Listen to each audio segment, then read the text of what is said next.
আসসালামু আলাইকুম, welcome back. আমি মাহিন এবং আজকে কথা বলবো গত মাসে পড়া আমার 3টি উপন্যাস নিয়ে এবং ভিডিওর শেষে কথা বলবো এমন একটি উপন্যাস নিয়ে যেটাকে আমি নিঃসন্দেহে বলতে পারি one of the best novels I have ever red. তো শুরুতেই নট ইন লাভ বাই এলি হেজেলউড। এটি একটি রমকম টাইপের বই এবং বইটিকে আপনি ইজি টু রিড বলতে পারেন। আপনি যদি এমন কোনো বই খুঁজছেন যে আপনাকে খুব বেশি মাথা ঘামাতে হবে না, গল্পের চরিত্রগুলো একা একাই এগোবে, তবে নট ইন লাভ আপনার জন্য একটি অপশান হতে পারে। তবে বইটিতে কিছু ক্লিশ ট্রুপ আছে, অর্থাৎ বিলিনিয়ার বা আলফা মেল টাইপ কিছু ক্যারেক্টার আছে, যেটা হয়তো সবার ভালো নাও লাগতে পারে। পার্সোনালি আমি খুব একটা রমকম পড়তে পছন্দ করি না, তবে বইটার লেখার ফ্লোটা বেশ ভালো।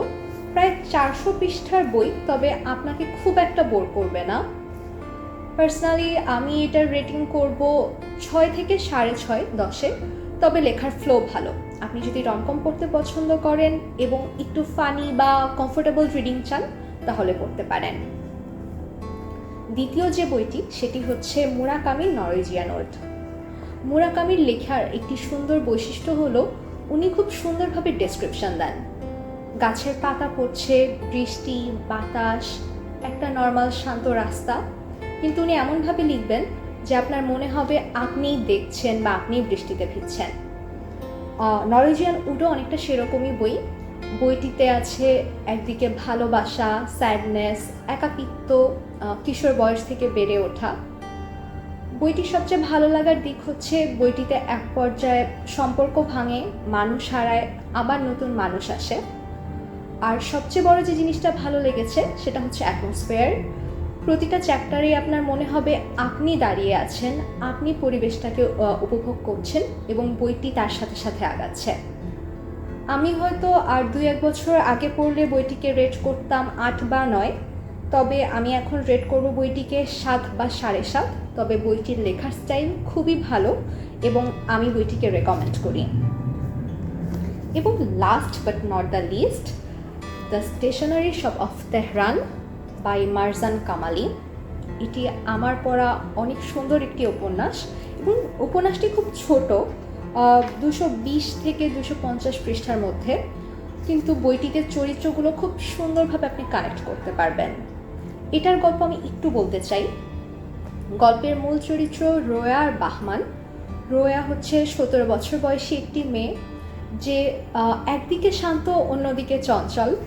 অন্যদিকে বাহমান হচ্ছে বেশ রাজনৈতিকভাবে সচেতন একটি ব্যক্তি এবং গল্পটা শুরু হয় 1950 শতকের দিকে তেহরানে। একটি স্টেশনারি শপে বাহমান আর রোয়ার পরিচয়, সেখান থেকে বন্ধুত্ব, প্রণয় এবং পরবর্তীতে তাদের পারিবারিকভাবে এঙ্গেজমেন্টও হয়। কিন্তু ওই যে রাজনৈতিকভাবে সচেতন বাহমানের কথা বলেছিলাম, তো তৎকালীন তেহরান ছিল রাজনৈতিকভাবে বেশ অস্থির এবং তৎকালীন সরকার ব্যবস্থাপনা খুব ভঙ্গুর অবস্থায় চলে যায়। বাহমান চাচ্ছিল গণতন্ত্র প্রতিষ্ঠা করতে, কিন্তু সব কিছু মিলিয়ে পুলিশ প্রশাসন, রাজনৈতিক অস্থিরতা এবং খুব কাছের একজন মানুষের তৈরি করা একটি মিসকমিউনিকেশনের জন্য রোয়া এবং বাহমানের সম্পর্কটা ভেঙে যায়। তারা দুজনই আসলে অনেক প্রশ্ন উত্তর জানতো না, কিন্তু সম্পর্কে আর ফিরে আসতে পারে না, যোগাযোগ নষ্ট হয়ে যায়। এক পর্যায়ে অনেক না জানা প্রশ্নের উত্তর নিয়েই রোয়া তেহরান ছেড়ে আমেরিকাতে চলে যায়। আমেরিকাতে যাওয়ার পর রোয়া এবং বাহমান দুজনেরই জীবন অন্যভাবে আগায়, অন্য মানুষের সাথে সংসার এবং পুরো জীবনটা কেটে যায়। এই পুরো জীবনের মাঝখানে দুজনের জীবনটাকে দেখানো হয়েছে আরও অনেক চ্যাপ্টার দিয়ে। যেমন রোয়া তার প্রথম সন্তান হারান, ওদিকে বাহমানের মা মারা যায়, তার মার একটা মানসিক অস্থিরতা থাকে, বাহমানের স্ত্রী মারা যান এবং সব রকম অস্থিরতা এবং সাথে যুক্ত হয় অনেকগুলো না পাওয়া প্রশ্নের উত্তর। পুরোটা নিয়ে গল্পটা আগাতে থাকে, খুব সুন্দরভাবে গল্পটা আগায়, অল্প কয়েকটা পৃষ্ঠার মধ্যে, কিন্তু আগাতে থাকে খুব সুন্দর করে। এবং শেষ পর্যায়ে আসে হচ্ছে যখন তারা বৃদ্ধ, একদম আনএক্সপেক্টেডলি রোয়া আর বাহমানের আবার দেখা হয়। যখন তাদের মুখোমুখি দেখা হয় তখন পুরোটা জীবনই বলা যায় কেটে গেছে এবং তারা তখন সত্যিটা জানতে পারে যে সেদিন আসলে কি হয়েছিল, কে তাদের চিঠিগুলোকে চেঞ্জ করে দিয়েছিল। কিন্তু যখন সত্যগুলো তারা জানতে পারে তখন মনে হয় আসলে কিছু সত্য না জানাই ভালো। যাই হোক, সব সত্য উন্মোচন হওয়ার পরের দিনই বাহমান মারা যায়। সত্য জানার পর তাদের আর কখনো দেখা হয়নি। এভাবেই গল্পটা শেষ হয়। তো দ্য স্টেশনারি শপ অফ তেহরানকে আমি বলবো one of the best novels I have ever read, এবং এটি একটি মাস্ট রিড বই। আমি আপনাদের সবাইকে রেকমেন্ড করব বইটি পড়ার জন্য। আশা করি সবার বইটি ভালো লাগবে।